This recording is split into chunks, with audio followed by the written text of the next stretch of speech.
السلام علیکم ورحمۃ اللہ وبرکاتہ۔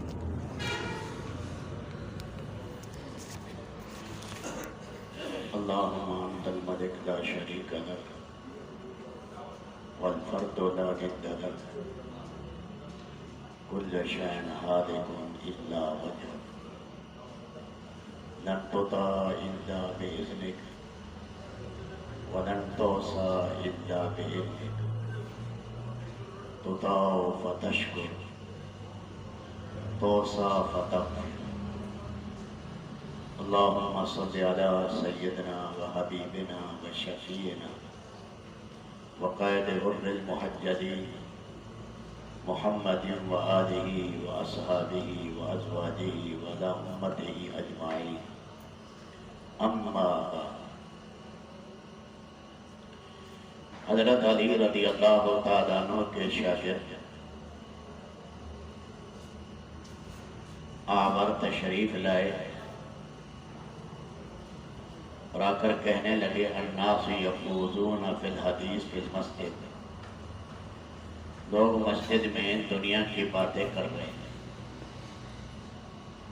حضرت علی رضی اللہ تعالیٰ عنہ نے فرمایا اوقد فعلوها، کیا ایسا بھی ہونے لگا؟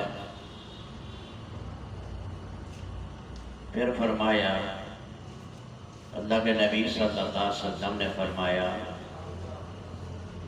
ان قریب میری امت میں فتنے واقع۔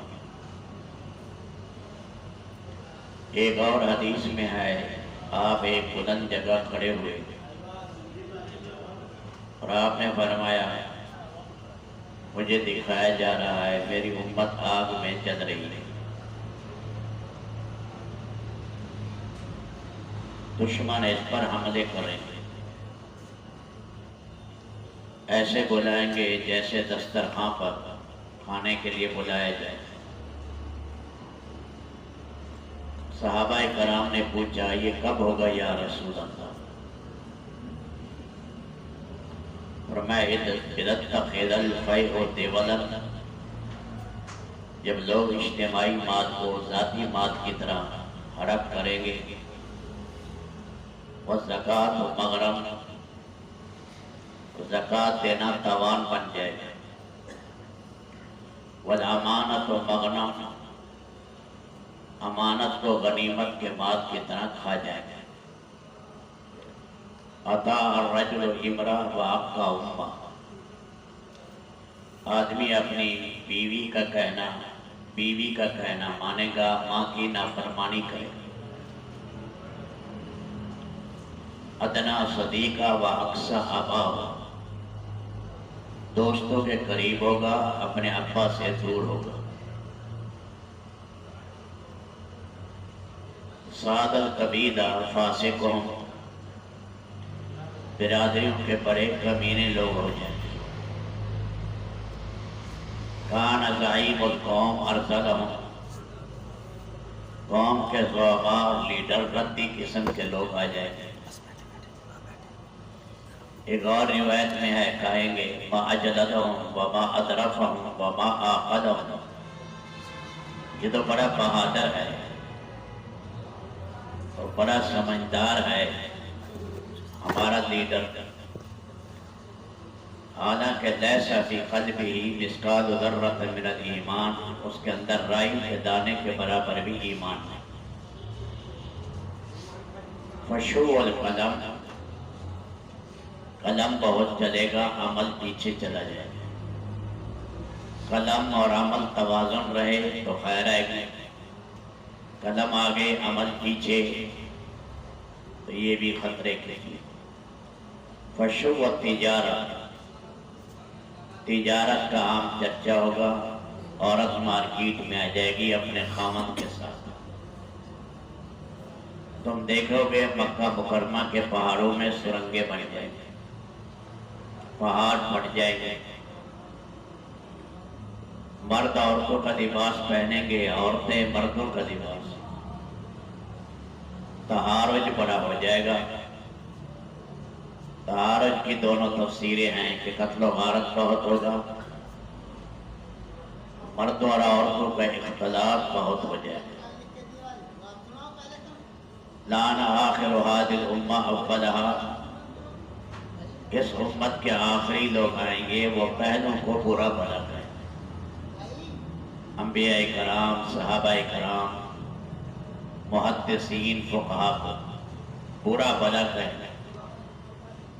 ظہرت القینات والمعادن، رنڈیاں اور گانے بجانے والے عام ہو جائیں، ان کا استقبال ہوگا۔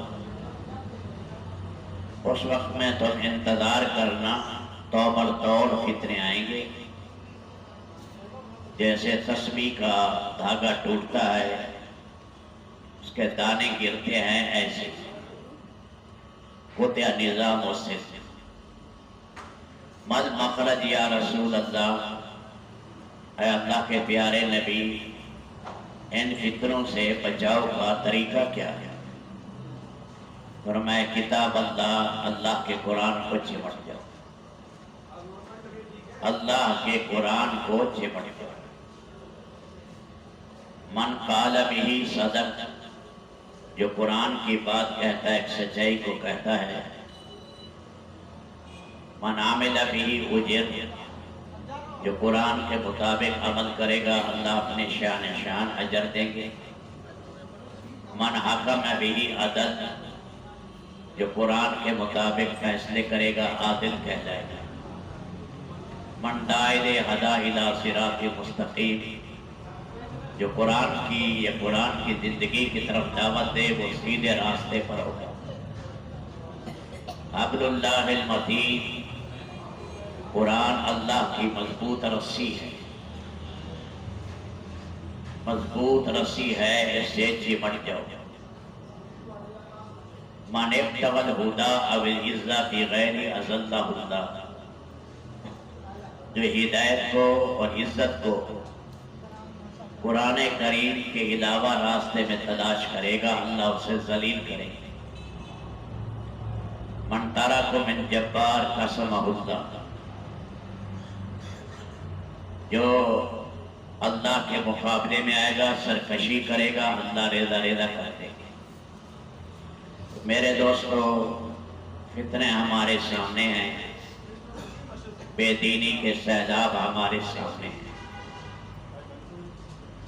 ایک عرب ملے ہمیں مراکش میں، یونان کے رہنے والے تھے اور یونان میں رہتے تھے، تو لکھے ہوئے کتبے دکھائے کہ یہاں لوگوں نے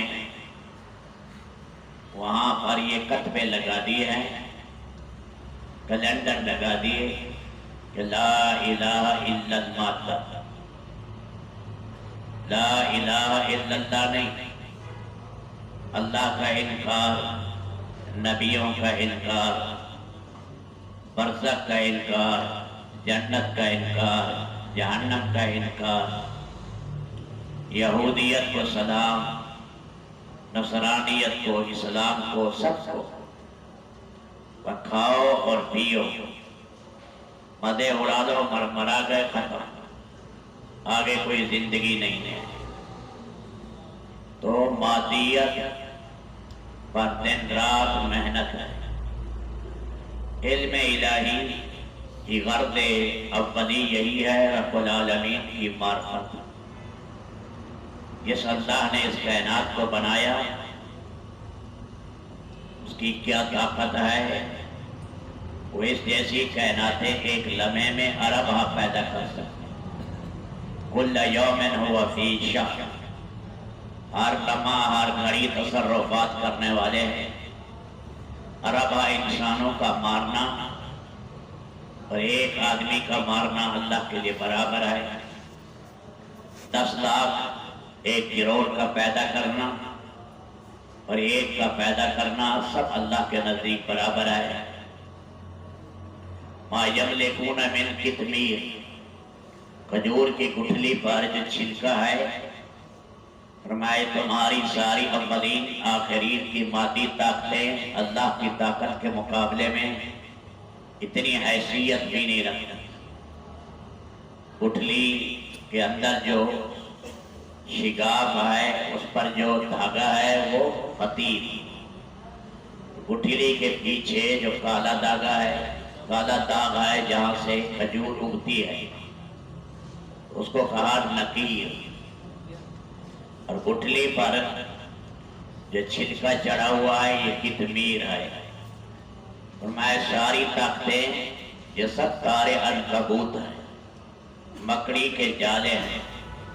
کھجور کی گٹھلی پر جو چھلکا ہے اللہ کی طاقت کے مقابلے میں اتنی حیثیت نہیں ہے۔ انبیاء کرام علیہ السلام نے، تعلیمات الہی نے، اللہ کے قرآن نے اللہ کا تعارف کرایا۔ زندگی کا بننا کیا ہے، بگڑنا کیا ہے، وہ سمجھایا۔ روح کی خوراک کیا ہے، سارے انسان جسم کی خوراک کو جانتے ہیں، یہ نبیوں نے آ کر بتایا، تعلیمات الہیہ نے بتایا روح کی خوراک کیا ہے۔ روح اصل ہے، جسم اس کے تابع ہے۔ مرنے کے بعد اسی کی پرواز ہوگی جس کے روح میں انجیلا ہوگا۔ یہ جسم کی آنکھیں ہیں، جسم کے کان ہیں۔ یہ تعلیمات الہیہ نے بتایا کہ دل کی بھی آنکھیں ہیں، دل کے بھی کان ہیں۔ قوموں کا عروج کیا ہے، قوموں کو زوال کیوں آیا، ہوا میں اڑا اڑا کر اللہ نے تباہ کیوں کیا، انگاروں کے ساتھ قوموں کو جلا اور بھون کیوں ڈالا، کن وجہ سے اللہ کے عذابات قوموں پر آئے، یہ قرآن کریم نے کھولا۔ نبیوں کے ماننے والے کیسے نجات پا گئے، برزخ کا نظام کیا ہے، جنت کیا ہے، اس کی رعنائیاں اور صدا کی خوشیاں کیا ہے، جہنم اس کے دردناک عذاب کیا ہے، نیکی کا دل پر کیا اثر ہے، اس کی علامات کیا ہے، بدی کا دل پر کیا ترتب ہے، سیاہی ہے، اس کی علامات کیا ہے۔ انسان کا عمل اصل ہے، بلکہ مسلمان کا عمل، اسی سے سارے عالم کے نقشے اللہ نے چلانے ہیں۔ فرمایا یہ سارا عالم مسخر ہے انسان کے اعمال کے ساتھ۔ ہم اللہ کے تابع ہیں اور اللہ نے عالم کے نظام کو نیک لوگوں کے ساتھ مسخر کیا ہے۔ جب سورج غروب ہونے کے قریب ہوا، اگلے دن جہاد کرنا منع تھا، تو کہا اے میرے اللہ، نماز بھی تیرا فریضہ ہے، جہاد بھی تیرا فریضہ ہے، سورج غروب ہو رہا ہے، میں اگر ایک میں لگتا ہوں دوسرا ہاتھ سے جاتا ہے، اے رب ہم تیرے کام میں ہیں، سورج کو تو روک دے، اللہم احبسھا۔ اللہ نے سورج کو وہی ٹھہرا دیا یوشع بن نون کی دعا سے، اور انہوں نے نماز پڑھی، فتح ہوئی جہاد میں، مال غنیمت آ گیا۔ مال غنیمت آیا تو آگ جلانے کے لیے نہیں آ رہی، فرمایا کسی نے خیانت کی ہے۔ ہر قبیلے والا آئے اور میرے ہاتھ پر ہاتھ رکھے۔ ایک قبیلے والا آئے، ہاتھ رکھا، ہاتھ چمٹ گیا یوشع بن نون، فرمایا تیرے قبیلے میں کسی نے خیانت کی۔ ایک آدمی نے کہا ہاں میں نے خیانت کیا ہے، بیل کے برابر، بیل کے سر کے برابر سونا لایا، یہ میں نے چوری کیا ہے۔ فرمایا اسی وجہ سے یہ مال غنیمت جہاد قبول نہیں ہو رہا تھا، خیانت کی وجہ سے، یہ خیانت ہوئی، جہاد قبول نہیں ہوئی۔ اسی وجہ سے اللہ نے یہ سارے عالم کا نظام رب العالمین نے مسلمان سے جوڑا ہے۔ مسلمان کی زندگی چمکے گی، سارا نظام اس کے حق میں آئے گا۔ مسلمان کی زندگی بگڑے گی، سارا نظام اس کے خلاف ہو جائے گا۔ اس لیے حضرات صحابہ کرام اللہ کے بن گئے، نبی پاک کی زندگی میں اپنے آپ کو ڈبو دیا، اور انہوں نے اللہ کے نبی کی کامل زندگی اختیار کی، سارے عالم پر بارش کی طرح رحمتیں برسیں، خوشبوئیں چھا گئی، درندے آ رہے ہیں، بھیڑیے آ رہے ہیں مسجد نبوی میں، جنگلات میں بھیڑیے راستہ دکھا رہے ہیں۔ سمندر سے صحابی کی سوئی کو باہر پھینکا حضرت ریحان، یہ سارا نظام آیا، آگ نکلی، صحابی نے غار کے اندر دوبارہ اس آگ کو دفن کر دیا۔ شیر آئے مسخر ہو گئے، بھیڑیے نوکر بن گئے، سمندر ان کا کہنا ماننے لگے، لیکن انہوں نے اپنی گردن اللہ کے سامنے جھکا دی۔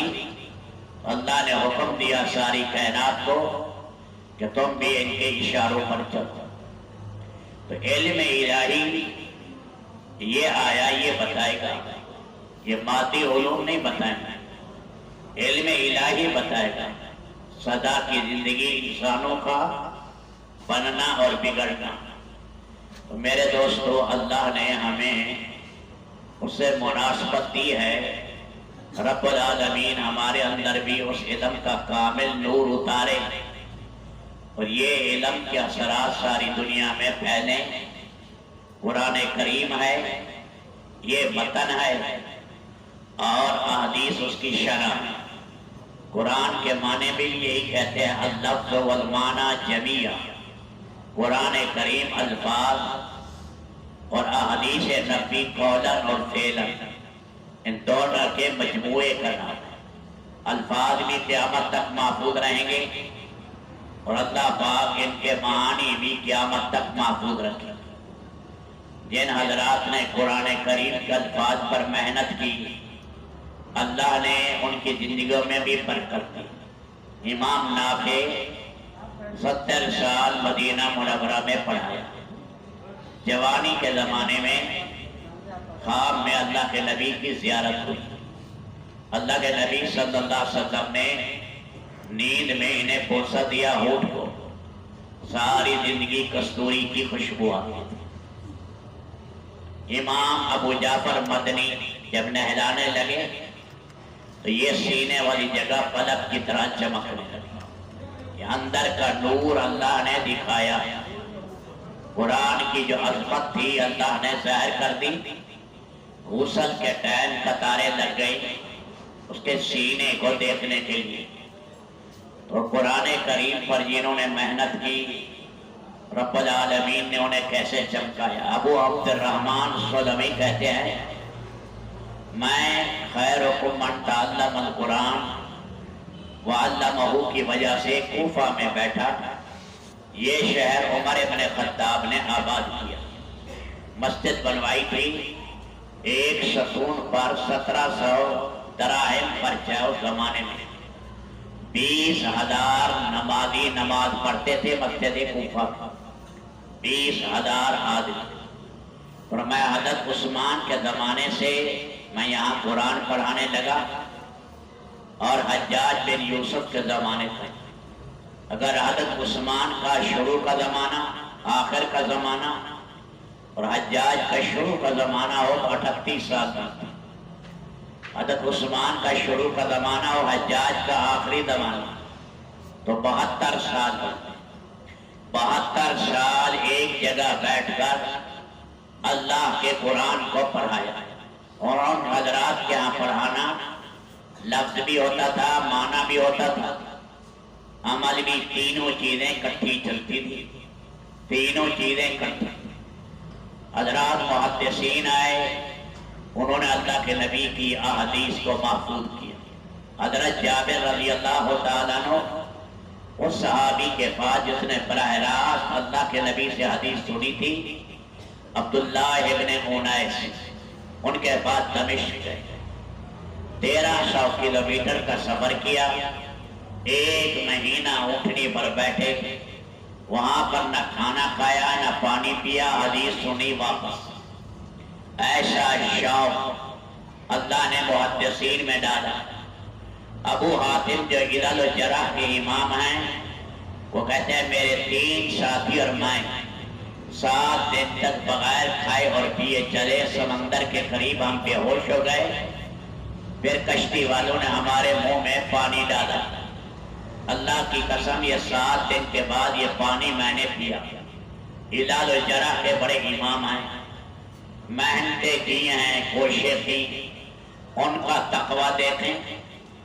امام نبی نے غلط بے کی وجہ سے اپنے علاقے کے وہاں پھل کھانا چھوڑ دیا، ساری زندگی وہاں پھل نہیں کھائے۔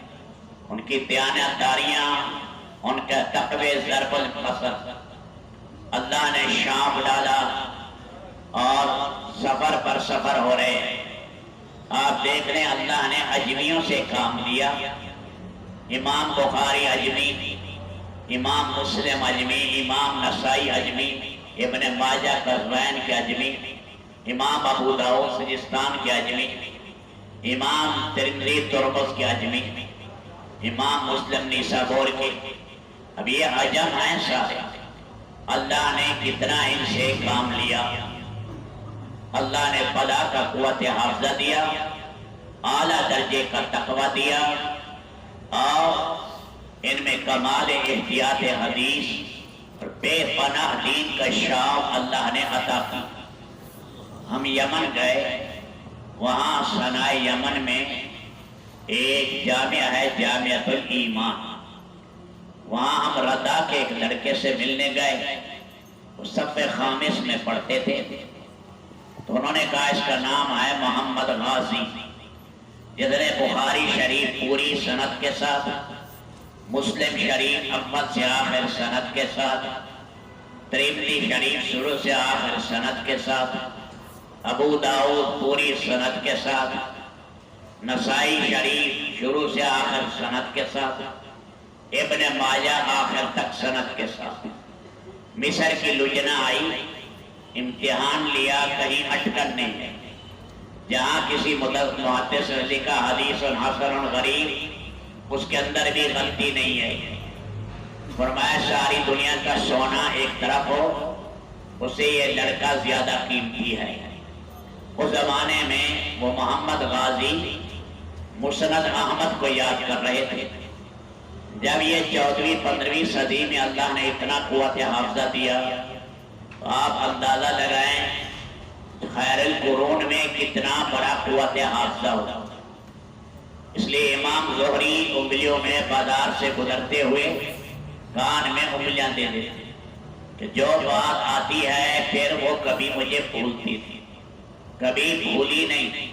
اتنا بڑا قوت حافظہ اللہ نے دے دیا۔ قتادہ کو دیکھ لیں کیسے اللہ نے قوت حافظہ دیا۔ ان حضرات نے یہ نبی پاک علیہ السلام کی احادیث جمع کی۔ یحییٰ ابن معین، عبداللہ ابن مبارک، امیر المومنین شعبہ، سعید ابن قطان، یحییٰ ابن معین، یہ نقادان حدیث ہیں، اور بہترین، یعنی اللہ نے کمال نقل انہیں دیا تھا۔ جس حدیث کو یہ صحیح کر دیتے دنیا مانتی، اور جس حدیث پر سقم بتا دیتے، معلل کر دیتے، تو دنیا تسلیم کرتی تھی۔ ان سے زیادہ حدیث کی فرق کسی میں نہیں۔ یحییٰ ابن معین، انہیں 12 لاکھ اللہ کے نبی کی احادیث یاد تھی، اور احادیث کی جو کثرت ہے آپ جانتے ہیں سندوں کی وجہ سے، اسناد کی وجہ سے ہے۔ سندیں، اس سے اللہ نے احادیث محفوظ کی۔ علامہ جوہری ابن خاقان کے پاس گئے کہ مجھے سیدنا ابو بکر صدیق کی فلاں حدیث کی ضرورت ہے، تو انہوں نے اپنی باندھی سے کہا یہ 22ویں جلد، یہ ساری مرویات ابو بکر صدیق ہیں، یہ 12ویں 22ویں جلد نکالو۔ وہ سر پکڑ کر بیٹھ گئے علامہ جوہری کہ استاد جی حضرت ابو بکر صدیق کی مرویات 50 کے قریب ہوں گی، اور یہ آپ کہتے ہیں ساری کتابیں انہیں کی ہیں۔ تو اس پر فرمایا بیٹا جب تک ایک حدیث میں نے 200 محدثین سے نہیں لی، میں اپنے آپ کو یتیم سمجھتا ہوں۔ تو جب ایک حدیث 200 سندوں سے آئے گی تو 200 حدیثیں بنے گی، ایک حدیث نہیں بنے گی۔ بعض دفعہ ایک جلد میں ایک حدیث ہے لیکن سندوں کے ساتھ یہ کتاب بھری پڑی ہے، سندوں کے ساتھ اللہ نے پہرے لگا دیے، اسناد کے ساتھ رب العالمین نے پہرے لگائے۔ علامہ انور شاہ کشمیری رحمت اللہ علیہ فرماتے تھے اگر شرق سے غرب تک سارے محدثین کی ایک لائن بنا دو تو، اور علامہ ذہبی کو لے آؤ، علامہ ذہبی ہر ایک کا مولد مدفن بتائے گا اور ان کے سن وفیات بتائے گا، اس کا تقوی اور زہد بتائے گا، اس کے مصنفات بتائے گا، اس کا قوت حافظہ بتائے گا، ایک علامہ ذہبی، علامہ ذہبی۔ یحییٰ ابن معین جو تھے انہیں 12 لاکھ جو احادیث یاد تھی یہ سند کے ساتھ، ورنہ احادیث کے متن محققین محدثین نے کہا 5 ساڑھے 5 ہزار ہیں، اور کثرت احادیث یہ اسناد کی وجہ سے ہے۔ سند نہ ہوتی تو آپ جانتے ہیں حدیث کی حفاظت ہی نہیں ہو سکتی، تھوڑا سا محدث میں نسیان آ جائے، تقوی میں فرق آ جائے، حدیث معطل بن جاتی ہے۔ تو ان حضرات نے اتنی کوششیں کی، تو یہ جو کہا جاتا ہے کہ امام بخاری نے 3 لاکھ احادیث میں یہ جو ہے 7374 یا 75 حدیثیں جمع کی ہیں، تو کیا معنی؟ منکرین حدیث کہتے ہیں اس کا معنی باقی حدیثیں جھوٹی ہیں۔ یہ استخارے کس لیے کرتے تھے؟ استخارہ اس لیے کرتے تھے کہ اس حدیث کی 20 سندیں ہیں، اس حدیث کی مجھے 50 سندیں یاد ہیں، میں کون سی سند لوں کون سی نہ لوں، اس کے لیے استخارہ کرتے تھے اور اللہ سے مانگتے تھے کہ کون سی سند میں تحریر کروں۔ اس لیے کثرت اسناد کی وجہ سے حدیث کی تعدادیں بڑھی، اور اس کو یاد رکھنا آپ جانتے ہیں کہ جب کثرت اسناد ہو جائیں تو یاد کرنا کتنا مشکل ہے۔ اصفہان میں امام ابو داؤد کے بیٹے آئے، 3 دن کلمہ جلی 70-80 ہزار کا مجمع احادیث لکھنے کے لیے، کلمہ جلی، اور جو ہے محدثین نے تیسرے دن جب بیٹھے امام ابو داؤد کے بیٹے کے پاس 6 غلطیاں آئیں، 36,000 احادیث، 6 غلطیاں محدثین نے نقل کی۔ امام ابو داؤد کے بیٹے نے اپنی حمالی میں دیکھا، کاپیوں میں 4 پیچھے سے غلطیاں چلی آ رہی تھی، ان کی اصلاح کی، 2 غلطیاں ان سے ہوئی تھوڑی تھوڑی، اور اس کی اصلاح کی۔ 36,000 حدیثیں زبانی امام ابو داؤد کا بیٹا بیان کر رہا ہے۔ یحییٰ ابن معین کہا کرتے تھے اے اللہ میں نے کسی حدیث کو اگر بغیر سند کے لیا ہے تو میرا خاتمہ ایمان پر نہ کر۔ کتنی بڑی بات ہے، کتنی بڑی بات ہے۔ اس لیے دنیا یحییٰ ابن معین کو، احمد ابن حنبل کو دیکھتی تھی کہ یہ حفاظ حدیث ہیں، اور جب فوت ہوئے اسی تختے پر انہیں غسل دیا گیا جس تختے پر سید الکونین آقا نامدار شفیع المذنبین علیہ السلام کو غسل دیا، اور وہ چارپائی بھی اس وقت موجود تھی جس پر آقا آرام کرتے تھے، اسی پر ان کی میت اٹھائی گئی اور اسے جنت البقیع میں دفن کیا گیا۔ اللہ کی ارب رحمتیں، بارش کے قطرات، ریت کے ذرات سے زیادہ محدثین پر، پھر حضرات فقہا ان کی فقاہت کمال درجے کی تھی، ایک ایک حدیث میں ہوتے لگاتے۔ اب ساری احادیث کا ذخیرہ ہے، اس میں دیکھا تمام کے ساتھ عمل ہے تو فرض کے درجے میں لے آئے، اس سے کم درجہ ہے تو سنت کے درجے میں لے آئے، کبھی اللہ کے نبی نے چھوڑ رہا ہے تو اس کو استحباب کے درجے میں لے آئے۔ یہ ساری چیزیں انہوں نے فقہائے کرام نے مکھن نکال کر امت کے سامنے پیش کی، ورنہ حدیث میں تو یہ آیا ہے اللہ کے نبی نے مغرب کی 3 رکعت پڑھی اور عصر کی 4 پڑھی، فرض کا لفظ تو نہیں آیا، سنتے اتنی پڑھی، حدیث میں تو نہیں آیا سنت کا لفظ، وہ تو فقہائے کرام نے بتایا۔ اللہ کے نبی صلی اللہ علیہ وسلم ام سلمہ کے گھر تشریف، حضرت انس کے گھر تشریف لے گئے، ام سلیم کے گھر، اور وہاں ان کا بچہ چھوٹا ابو عمیر میں غم زدہ بیٹھا تھا، فرمایا یہ غم زدہ کیوں ہے؟ فرمایا اس کا پرندہ جو تھا نغیر وہ مر گیا، اللہ کے نبی بیٹھ گئے اس کے ساتھ، پیار کرنے لگے اسے اور اس کا دل بہلا رہے ہیں، یا ابا عمیر ما فعل النغیر، تیری سرخ چڑیا یا بلبل کا کیا بنا اے ابو عمیر۔